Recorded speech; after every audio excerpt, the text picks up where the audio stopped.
Hoje eu queria falar de um outro aspecto, não apenas do científico, mas um aspecto cultural, político e científico relacionados ao controle da pandemia.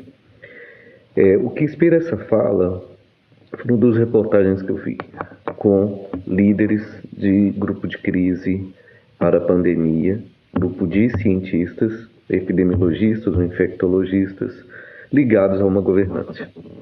Um desses grupos, um desses líderes, um desses cientistas falava em nome da primeira-ministra da Nova Zelândia, um país que eliminou a contaminação comunitária em 5 semanas de fechamento, de controle, dentro do qual influiu muito, pelo que foi relatado e pelo que eu li em vários lugares, a conduta da sociedade, a conduta das pessoas, a forma como se conduz a relação com o próximo, a forma como as pessoas lidam com a chance de você contaminar o próximo e a obrigação e a responsabilidade de você olhar o que está acontecendo em torno de você.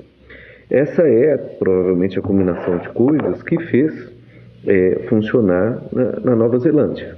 Esse pesquisador, que era o líder do grupo o ministro da Saúde da Nova Zelândia, falou com muita clareza, isso numa entrevista na BBC, que a confluência de um bom político, de uma boa política e da postura de atuar pela sociedade em concordância e colaboração com a ciência causou o que causou, né? Bem gerido, bem liderado, com uma liderança carismática capaz de confluir e convergir para decisões, o melhor das pessoas aparece. Esse melhor das pessoas aparecerem, na verdade, tem a ver com como as pessoas se portam diante dessas situações culturalmente também. Isso, então, quando você chega no Brasil, que tem diferenças culturais dramáticas entre estados, entre regiões, claro que a gente não tem uma situação homogênea, mas tem uma situação exemplar, né? E sinto muito orgulho de ser parte disso, de certa forma, que é Belo Horizonte, ou em Minas Gerais de uma maneira geral, mas particularmente Belo Horizonte. Ontem eu vi uma entrevista com Carlos Starling, que é epidemiologista, infectologista, que está liderando o grupo de crise da Prefeitura de Belo Horizonte, um grupo de cientistas, médicos, infectologistas, epidemiologistas, gerindo o que deve ser feito e a Prefeitura atuando em confluência com o conhecimento científico. Além disso, o professor ele também citou uma coisa muito interessante na fala dele, que em 1918, isso uma colega minha da história da UFOP mostrou também, a expansão da influenza no Brasil não teve o mesmo ritmo em Belo Horizonte. Realmente Belo Horizonte está sendo exemplar agora. Nós estamos tendo, de ontem para hoje, só uma morte, 20 mortes nas capitais. Há um crescimento muito lento, provavelmente nem haja um pico atrasado da doença, a gente consiga manter a curva baixa sem grandes perturbações, porque o planejamento é de médio prazo, é restritivo de fato. Você vai 25 de maio para daí começar a planejar a abertura de comércio, uma série de coisas, como deveria estar sendo feito, né? O prolongamento disso para se acomodar à sociedade, a presença dessa nova doença. Pois bem, na época da influenza, com nenhum conhecimento científico, nenhum registro, tudo indica que atuamos da mesma maneira.